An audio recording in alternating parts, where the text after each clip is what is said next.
Root ওভারের নিচে কি রুট ওভারের নিচে কোনো মান সামথিং কি হওয়া যাবে না, ঋণাত্মক হওয়া যাবে না। আসসালামু আলাইকুম শিক্ষার্থী বন্ধুরা, আজকের ক্লাসে তোমাদের সকলকে স্বাগতম। আজকে আমি তোমাদেরকে পড়াবো অনার্স ফার্স্ট ইয়ারে আমাদের ম্যাথ ডিপার্টমেন্টের ক্যালকুলাস 1 মেজর সাবজেক্ট চ্যাপ্টার 1 ফাংশনে আমরা পার্ট 5 পর্যন্ত কয়েকটা ম্যাথ করেছি। আজকে পার্ট 6-এ আরেকটি গুরুত্বপূর্ণ ম্যাথ আমি তোমাদেরকে খুব সহজেই সমাধান করে দেবো। এখন দেখো, এখানে আমাদের একটা ম্যাথ দেওয়া আছে। এই ম্যাথটা আমাদের ক্যালকুলাস বইয়ের উদাহরণ 14 3 নম্বর ম্যাথ। এই ম্যাথটা খুবই গুরুত্বপূর্ণ এবং হচ্ছে কি এই ম্যাথটা আমাদের অনার্স পরীক্ষায় বেশ কয়েকবার আসছে, ঠিক আছে? তো এটা খুব ভালো করে বোঝার চেষ্টা করবে সবাই। দেখো, এখানে দেওয়া আছে আমাদের y equal to root over X square minus 4x plus 3। এর কি করে নির্ণয় করতে হবে? ডোমেন এবং রেঞ্জ নির্ণয় করতে হবে। তাহলে এখানে দেখো, আমি এটাকে কি ধরলাম, একটা সমীকরণ ধরলাম। সমীকরণটার নাম দিলাম কি 1 নং সমীকরণ। এখন আমাদের যে ক্যালকুলাস বইটা আছে সেই বইটাতে এই লাইনটার পরে এই লাইনটা সরাসরি করা আছে, এই মাঝখানের লাইনটুকু করা নাই।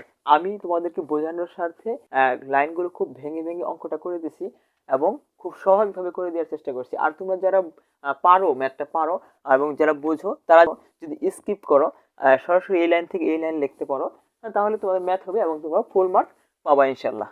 তাহলে এখন দেখো, এখানে আমাদের রুট ওভারের নিচে কি দেওয়া আছে? X square minus 4x plus 3। এটা একটা বীজগণিতীয় রাশি। তাহলে এখানে আমরা মিডল টার্ম করব, তাই না?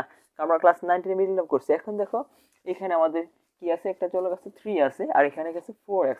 তাহলে আমরা মিডল টার্ম কিভাবে করতে হয় বলছিলাম যে মিডল টার্ম করতে হয় এইখানে যে সংখ্যাটা থাকবে সেই সংখ্যাটাকে কি করতে হবে, এমন ভাবে খণ্ডিত করতে হবে, অর্থাৎ এমন দুইটা সংখ্যা নেওয়া লাগবে যেটা যোগ করলে এই সংখ্যাটা হবে এবং যেটা গুণ করলে এইখানে এই সংখ্যাটা হবে। তাহলে দেখো, এমন একটা সংখ্যা কি আছে আমাদের, 3 ইন্টু 1। যদি এরকম নেই তাহলে -3 এবং -1 যদি নেই তাহলে সেটা যোগ করলে কি আসতেছে আমাদের, এটাই আসতেছে, তাই না? তাহলে দেখো, এখানে আমরা কি করছি, রুটের নিচে কি নিয়েছি, আমাদের এখানে -4x আসছে না? তাহলে -4x কিভাবে লেখা যায়? এক্স স্কোয়ার মাইনাস 3x আর হচ্ছে কি মাইনাস এক্স। তাহলে তিনটা মাইনাস এক্স আর হচ্ছে আরেকটা মাইনাস এক্স, তাহলে টোটাল হচ্ছে কি -4x যোগ করলে, আর দুটোকে গুণ করলে কি পাওয়া যাচ্ছে আমাদের? +3। তারপরে দেখো, এখানে আমরা কি করছি, এক্স কমন নিচ্ছি। এক্স কমন নিলে তাহলে এখানে থাকতেছে আমার এক্স কমন নিচ্ছি, এক্স স্কোয়ার থেকে এক্স আর এসে 3 -3x থেকে থাকছে -3। এখানে -1 কমন নিচ্ছি, এখানে থাকছে এক্স -3। তাহলে তারপরে দেখো, এই দুইটা এক হয়ে গেল। তারপরে আমাদের এখানে থাকছে কি -x -1 ইন্টু এক্স -3। তাহলে আমি তোমাদের কি বলছিলাম প্রথম পার্টগুলোতে, যে রুট ওভারের নিচে কি রুট ওভারের নিচে কোনো মান সামথিং কি হওয়া যাবে না, ঋণাত্মক হওয়া যাবে না। ঋণাত্মক হলে সেটা কি হবে? জটিল সংখ্যা হয়ে যাবে। কিন্তু আমাদের মান লাগবে কি? বাস্তব। তাহলে বাস্তব মান পাওয়ার জন্য আমাদের কি শর্তটা কাজে লাগাইতে হবে, যে এই যে রাশিটা আছে এই রাশিটাকে কি হওয়া যাবে না, শূন্যর থেকে ছোট হওয়া যাবে না। তাহলে শূন্য সমান কিংবা কি হইতে হবে, শূন্যের বড় হলে হবে, কিন্তু বাট শূন্য ছোট হওয়া যাবে না। কেন শূন্য সমান হলে হবে? কারণ আমরা জানি কি √0 = 0। তাহলে এটা এখানে 0 এটা কি বাস্তব সংখ্যা, তাই না? তাহলে একটা বাস্তব মান পাওয়া যাচ্ছে, কিন্তু ঋণাত্মক মানটা আসলে রুট যদি এমন হয় -1, তাহলে সেই ক্ষেত্রে এটা কি জটিল সংখ্যা। তোমাদের আমি প্রত্যেকটা ক্লাসে এটা বোঝানোর চেষ্টা করতেছি, তাই না? তাহলে এটা মাথায় রাখো। তাহলে এখন এটা বাস্তব হবে কখন? যখন এটা গ্রেটার দেন ইকুয়াল কি হবে, 0 হবে। তাহলে এখন দেখো, এখানে y এর মান বাস্তব হবে যদি x - 1 into x - 3 greater than equal কি হয়, 0 হয়। তাহলে দেখো, এটা সমান আমরা কি লিখতে পারি?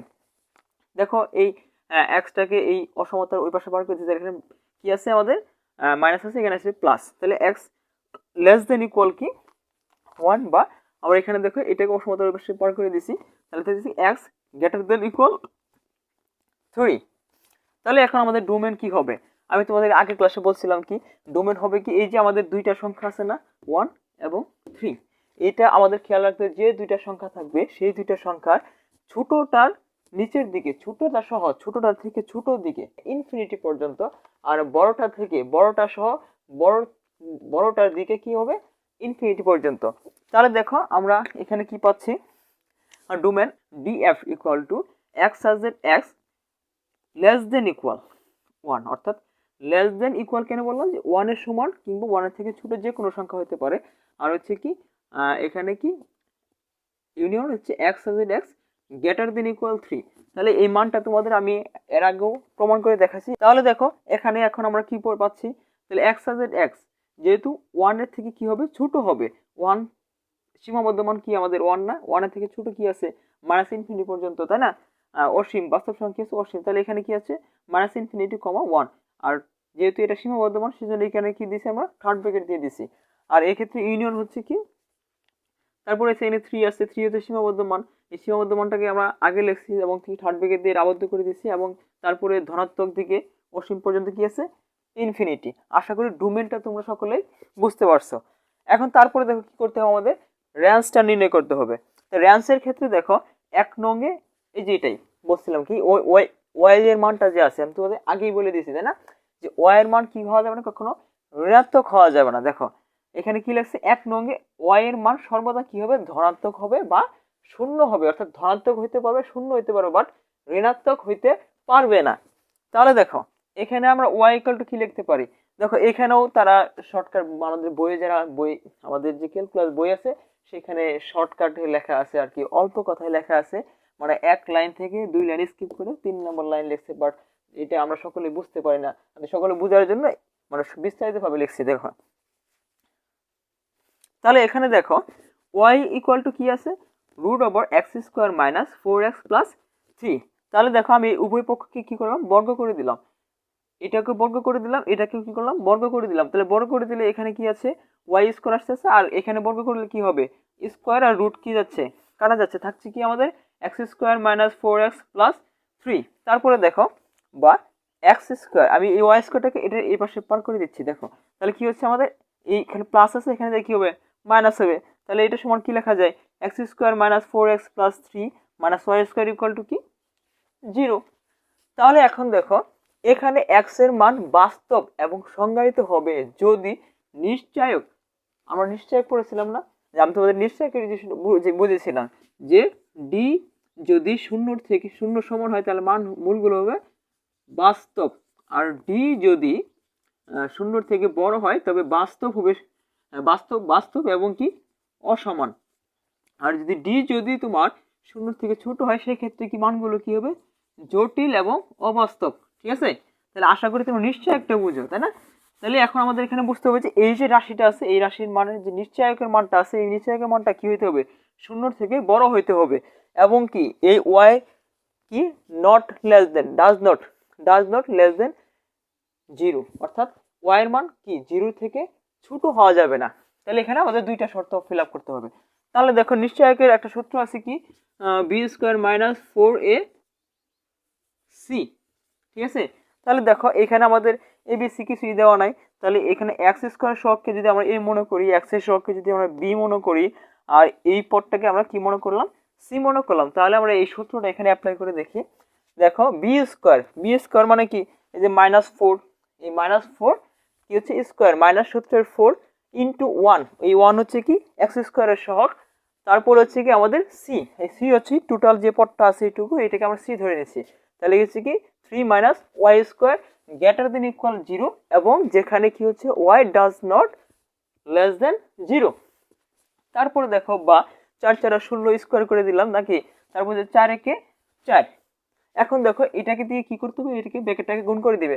তাহলে 4 এখানে কি আছে -4, এখানে আছে কি +3, 3 4 12, তাহলে আছে -12 প্লাস, আচ্ছা কি প্লাস কেমন হলো, এখানে মাইনাস আছে, এখানে মাইনাস আছে, মাইনাসে +4 Y square greater than equal 0, যেখানে Y does not less than 0।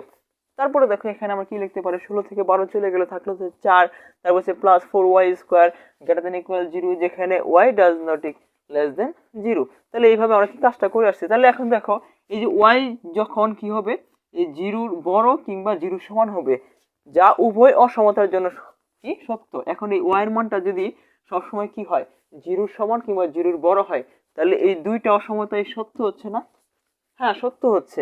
দেখো এখন ওয়াই এর মান যদি আমরা 1 বসাই তাহলে কি আসতেছে, দেখো 4 + 4 ইন্টু 1 কি স্কোয়ার দিলে 1, তাহলে থাকতেছে 4 একে 4, তাহলে হচ্ছে 8, এটা কি গ্রেটার দেন কি 0 না, অবশ্যই 0। তাহলে দেখো এখানে তো বলাই লাগতেছে না, ওয়াই এর মান যদি 1 বসাই তাহলে 0 থেকে বড়ই হবে, তাই না? আচ্ছা তাহলে এটা বুঝো। তাহলে আমাদের রেঞ্জটা কি হবে এখন, তাহলে চিন্তা করো, আমার রেঞ্জ কি হচ্ছে আমাদের ওয়াইয়ের মান, তাহলে রেঞ্জকে আমরা প্রকাশ করি আর এফ দ্বারা। আর এফ ইকুয়াল টু কি লিখতে পারি আমরা, সেকেন্ড ব্র্যাকেটে Y such that Y greater than equal 0। তাহলে জিরোর থেকে কি হইতে হবে, বড় হইতে হবে। এখন জিরো থেকে বড় কি হইতে পারে, ইনফিনিটি পর্যন্ত, তাই না? তাহলে জিরো হচ্ছে কি আমাদের সীমাবদ্ধ। দেখো এই যে এখানে আমরা একটু করে দেই, জিরো হচ্ছে কি আমাদের সীমাবদ্ধ মান। তাহলে সীমাবদ্ধ যেটা সেখানে কি হবে থার্ড ব্র্যাকেট, আর যেটা হচ্ছে আমাদের অসীম পর্যন্ত ইনফিনিটি সেখানে কি আমাদের ফার্স্ট ব্র্যাকেট দিতে হবে। তাহলে বন্ধুরা এটাই হচ্ছে আমাদের এই ম্যাথের ডোমেন এবং রেঞ্জ। এই ম্যাথটা খুবই গুরুত্বপূর্ণ, তোমরা সকলে এই ম্যাথটা ভালো করে বোঝার চেষ্টা করো। আর এরকম আরও যে গুরুত্বপূর্ণ ম্যাথগুলো আছে আমি তোমাদেরকে খুব সহজভাবে বুঝিয়ে দেওয়ার চেষ্টা করব। সেই জন্য তোমাদের কাছে যেটা চাওয়া সেটা হচ্ছে তোমরা এই পেজটাকে লাইক, কমেন্ট, ফলো এবং শেয়ার দিয়ে আমার পাশে থাকো। সবাইকে অসংখ্য ধন্যবাদ ক্লাসটি মনোযোগ সহকারে শেষ পর্যন্ত করার জন্য।